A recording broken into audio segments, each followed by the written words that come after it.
What's going on, everybody? It's your boy C-Zar, and we are talking about XRP today. Hit that like button, you guys. Subscribe if you want to see more content like this, and let's get into it, my friends. Here we are, sitting at about $2.44. 5 days, 22 hours left in this week, right after this immaculate bounce from last week, you guys. That's a very, very positive signal, right? Definitely, I don't believe that we go below this low. It doesn't mean you're absolved of going lower. We, of course, could go lower first and then progress higher. Either way, though, I think that is a positive signal of the things to come over the weeks and months to come for this thing to grow to prices that are several dollars, if not even like dozens of dollars higher than we are now. Again, over the months to come. It's not going to happen today, but it's a good tiding for the things to come. Okay, if we're looking at the weekly RSI, looking at this here, we are at a nice area to bounce. I actually like this area a lot. If we take the low down here, we put a line right there, and we draw our lows all the way up, connecting it. This does leave room to come down a little bit. This week, in other words, could be a red week, and that's okay if it is.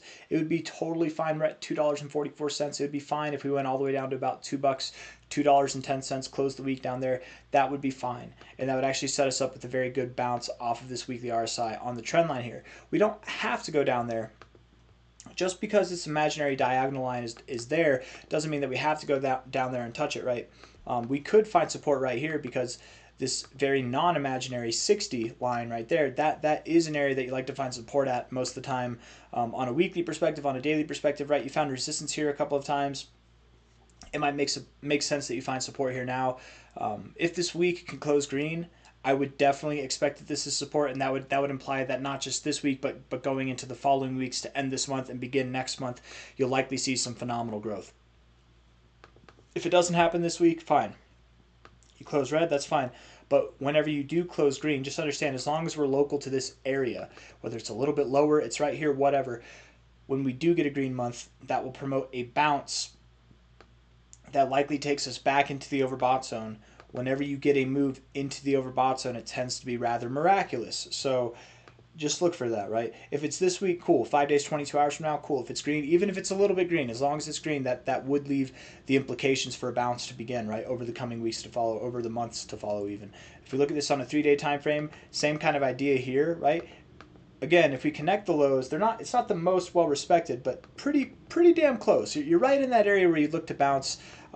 If we take this from all the way back here at these lows, maybe it's a little bit more respected here with this one blemish, and then that leaves the same kind of implication that maybe you could come a little bit lower first and then bounce from there. But one way or another, I would think that you are in a nice area to bounce. If you were to go lower, you could bounce right off the 40 on the RSI. That's fine as well. Higher lows, you're in an area where you've found support several times before.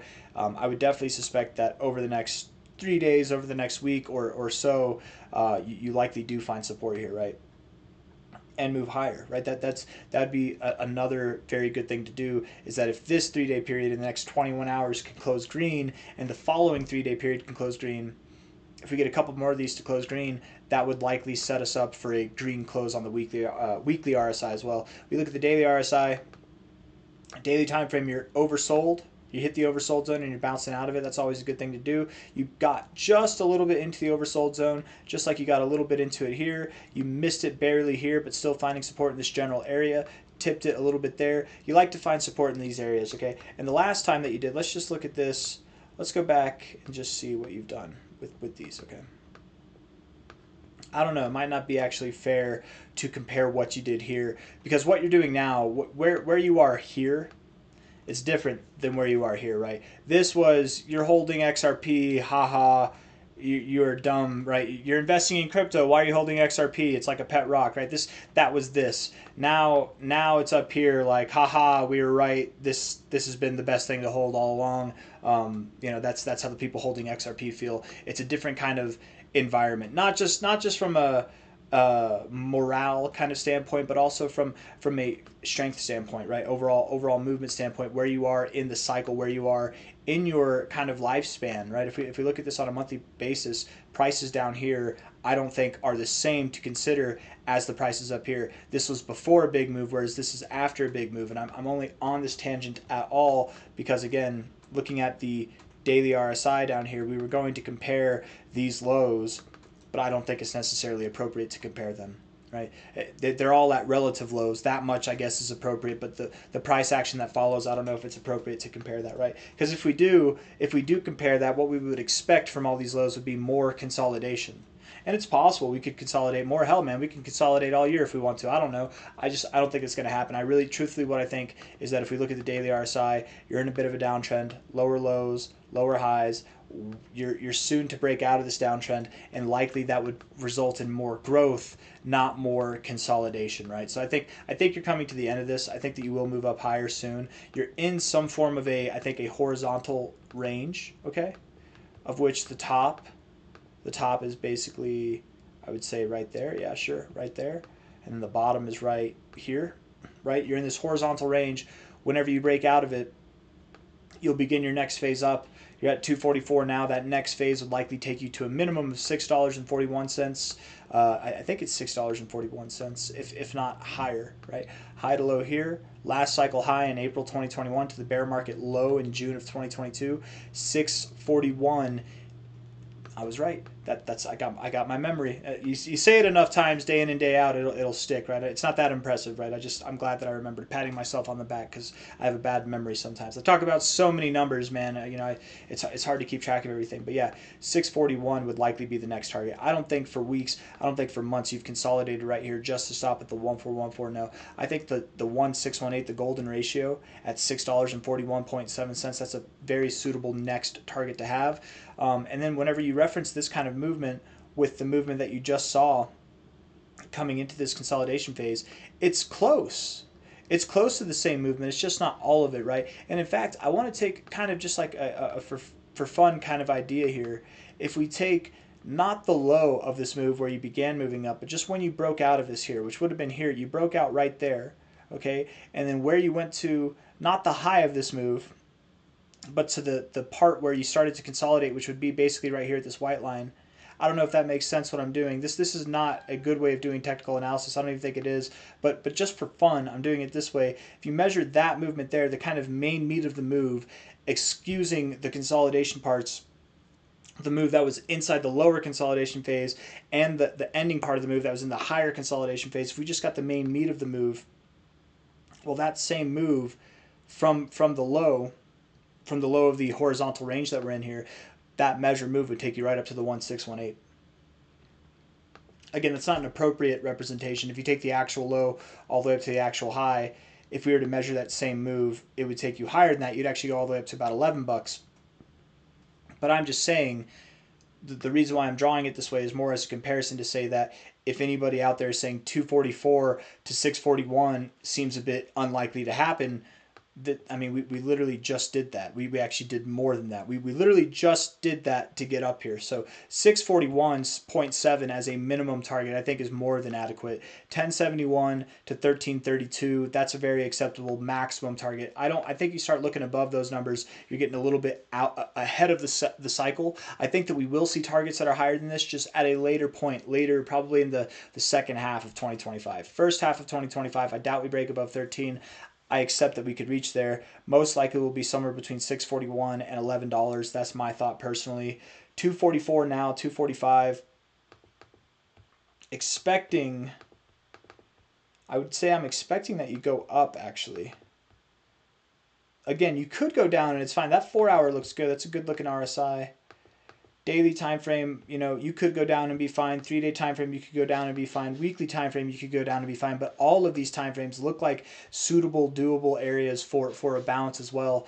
Finding support here at previous areas of resistance back here, and actually even relative areas of support right there, relative areas of support here.